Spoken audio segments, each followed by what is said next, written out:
और अब आपको बताते हैं कि खबरें कौन सी हैं। और इनफैक्ट नतीजों से पहले ढेर सारी कंपनियों के ऑपरेशनल बिजनेस अपडेट्स आना शुरू हो चुके हैं।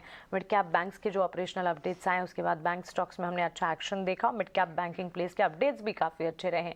अब इसके अलावा बैंक्स और एनबीएफसीज के अपडेट्स हैं और भी कई सारी कंपनी के अपडेट्स हैं।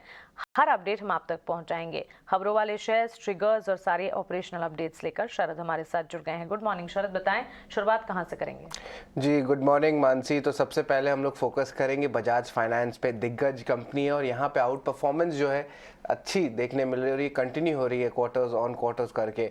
अब थोड़ी आंकड़ों के बारे में बात कर ले तो सबसे ज़्यादा नए जो आप कह सकते हैं लोन्स जो है इस क्वार्टर में दिए गए, लगभग 78 लाख के नए लोन्स जो है बुक हुए हैं। AUM 27% बढ़ा है साल दर साल।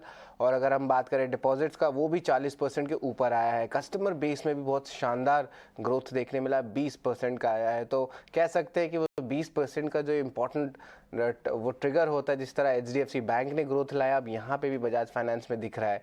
मैरिको का भी तीसरा तिमाही का अपडेट थोड़ी सी मिक्स्ड देखने मिली। इन्फ्लेशन अभी भी एलिवेटेड लेवल्स पे है, लेकिन जो भारत के बिजनेस है वो mid single digit volume growth पे देखने मिली है। पैराशूट कोकोनट ऑयल लो सिंगल डिजिट रही है, मतलब 0 to 5% के बीच।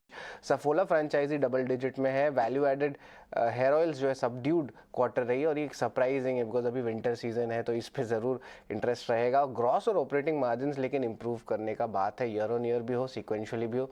और हमने ये ट्रेंड भी पकड़ा था कि आपके रूरल रिकवरी देखने मिल रही है और यहाँ पे रूरल सेल्स भी इनका 40 to 50% आता है। अब जो है तीसरा स्टॉक फोकस में रहेगा अदानी पोर्ट्स। यहाँ पे दिसंबर का अपडेट आया है और यहाँ पे कार्गो वॉल्यूम्स लगभग 8% का ग्रोथ देखने मिला है। अगर आप दिसंबर ईयर ऑन ईयर बेसिस पे लीजिए या अप्रैल से लेके दिसंबर तक के पीरियड में लीजिए, दोनों में 8% का ग्रोथ आया है। और तीसरा और मतलब चौथा स्टॉक रहने वाला है जो Q3 अपडेट में रहेगा, वो रहेगा RBL बैंक। यहाँ पे स्ट्रॉन्ग सेट ऑफ नंबर्स देखने मिल रही है। बैंक ने इतनी ये रैली में पार्टिसिपेट नहीं की है जितना PSU बैंक्स में देखने मिला है। हालांकि जो ऑपरेशनल नंबर्स है, डिपॉजिट्स, एडवांसेस, ये दोनों डबल डिजिट के ऊपर हैं ईयर ऑन ईयर बेसिस पे और सीक्वेंशियली भी 3 से लेके 6% का ग्रोथ देखने मिला है। और रिटेल और होलसेल एडवांसेस भी जो है अच्छे आंकड़े होते हैं जो रिटेल के देखे जाते हैं। यहाँ पे 12% ईयर ऑन ईयर का जो है ग्रोथ देखने मिला है। लेकिन इंपॉर्टेंट बात ये कि जो कासा रेशियो है वो जो है वो ऊपर बढ़ा है, 40 बेसिस पॉइंट्स ऊपर बढ़ा है। इसका मतलब इनके कॉस्ट ऑफ फंडिंग जो है थोड़ी कम हुई है और कंपनी को बेनिफिट मिलेगा मार्जिन्स में। तो ये एक सरप्राइज एलिमेंट ज़रूर है RBL बैंक के, इसलिए जो है हमने इस Q3 अपडेट में इसको फोकस में लिया है। एब्सोल्युटली शरद, ये सारे के सारे अपडेट्स तो आप बता रहे हैं। इसके अलावा और कौन सी खबरें हैं जिस पर खास तौर से हमें नजर रखनी है, क्योंकि Q3 अपडेट्स के चलते तो ये सारे के सारे स्टॉक्स फोकस में रहेंगे और इस पर हम एक डिटेल्ड एनालिसिस भी करने वाले हैं आगे। शरद बताएं और खबरें और ट्रिगर्स क्या हैं? जी बिल्कुल। सबसे पहले सोमानी सेरामिक्स फोकस में रहेगा। यहाँ पे PGIM इंडिया म्यूचुअल फंड ने जो है लगभग 3 लाख शेयर्स की एक्विजिशन की है। इसका ऑलमोस्ट 0.72% स्टेक जो है तब्दील होता है। लिखिता इंफ्रा स्मॉल कैप कंपनी है, लेकिन ऑर्डर अगर बात करें तो 457 करोड़ का ऑर्डर तीसरे तिमाही में आया है। ये oil and gas distribution company segment से आया है। और इम्पॉर्टेंट बात यह है कि कंपनी का मार्केट कैप 1000 करोड़ के नीचे है। तो आप सोच सकते हैं कि 3 महीने में जितने ऑर्डर आए वो ऑलमोस्ट हाफ कंपनी के मार्केट कैप साइज में है और स्टॉक में मूवमेंट्स भी देखने मिल रही है। M&M फाइनेंस की बड़ी खबर है, यहाँ पे RBI ने बैन लिफ्ट कर दिया है।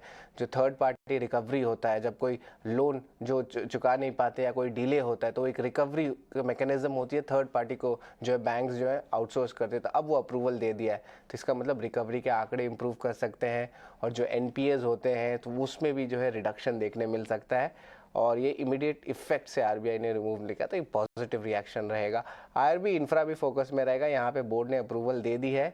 अगर आप एक शेयर होल्ड करते हैं तो आपको 10 शेयर्स मिलेंगे। तो 1:10 का रेशियो है। रिकॉर्ड डेट अभी भी हालांकि डिसाइडेड नहीं है, पर इसका विभाजन जो है फरवरी एंड के पहले हो जाना चाहिए और ये मैनेजमेंट ने कहा है। सुप्रिया लाइफ साइंस है, यहाँ पे इंस्पेक्शन हुई है और एक अप्रूवल आया यूरोपियन रेगुलेटरी अथॉरिटी से उनके महाराष्ट्र प्लांट को लेकर। ये पॉजिटिव न्यूज़ है। HPCL जो है एक बनाने वाली है रिफाइनिंग और पेटकेम कॉम्प्लेक्स राजस्थान में, और इसके अलावा उन्होंने पेट्रोकेम बिजनेस में भी फोरे कर लिया है और नए अपने ब्रांड पॉलीमर्स लाइन लाने वाले हैं। GR इंफ्रा तीसरा इंफ्रा स्टॉक फोकस में रहने वाला है।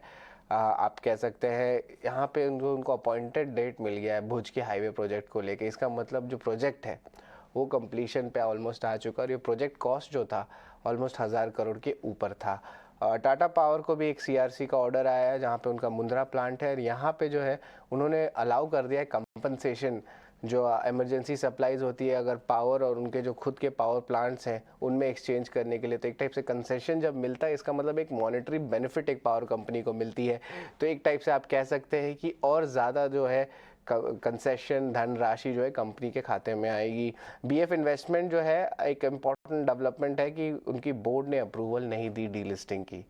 अब जो है वो डीलिस्टिंग रूल से वो कुछ कंप्लाई नहीं हुआ है, उनके कारण जो है बोर्ड ने अप्रूवल नहीं दिया है कंपनी का डीलिस्टिंग का। अब जो है फोकस में रहने वाले हैं स्टॉक्स जैसे कि एस्ट्रल ले लीजिए, प्रिंस पाइप्स ले लीजिए, सुप्रीम इंडस्ट्रीज, फिनोलेक्स इंडस्ट्रीज, क्योंकि पीवीसी का ये लगातार दूसरा प्राइस हाइक जो है पूरे बाजार में देखने मिल रहा है। रिसेंटली दिसंबर एंड में देखा गया था, और अब फिर से 2000 रुपये प्रति टन जो है सारे ग्रेड्स के अक्रॉस जो है रिपोर्ट्स आ रही है कि दाम बढ़ी है। ऑलरेडी इन स्टॉक्स में रनअप ऑलरेडी देखा गया है। हालांकि जो वॉल्यूम आउटलुक है ब्रोकरेजेस का मानना है वो बहुत स्ट्रांग है।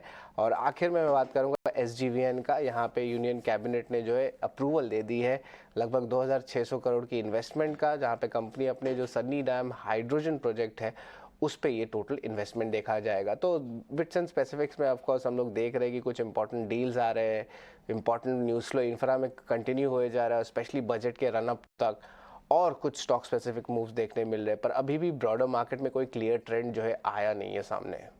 शायद शुक्रिया आपका, क्लियर ट्रेंड नजर नहीं आया है, लेकिन ऑपरेशनल अपडेट्स हैं जो कि काफी ज्यादा मदद कर रही है मार्केट की ब्रेथ और सेंटिमेंट को समझने में। इस वक्त यहाँ पर अगर आप देखें इंफ्रा स्टॉक्स तो ऑफकोर्स फोकस में है ही, उसके अलावा एमएनएम फाइनेंस के स्टॉक और साथ ही ऑर्डर विंस के चलते कई सारे स्टॉक्स हैं जो कि फोकस में रहेंगे। साथ ही आपको क्रूड बेनिफिशियरी स्टॉक्स पर भी नजर रखनी चाहिए, क्योंकि कच्चे तेल की चाल में भी लगातार गिरावट हम देख चुके हैं, और इसी के चलते crude beneficiary, paint stocks, aviation stock, cement spaces पर खास तौर से आप नजर रखें। टायर एंसिलरी पर भी एक बार इस खबर के चलते नजर रखनी चाहिए, और खास तौर से पाइप सेक्टर, क्योंकि यहाँ पर हम देख रहे हैं कि सभी ग्रेड्स के पीवीसी पाइप जो है लगातार हम देख रहे हैं सेकेंड टाइम यहाँ पर बढ़त दिखा रहे हैं पोस्ट दिसंबर के प्राइस हाई।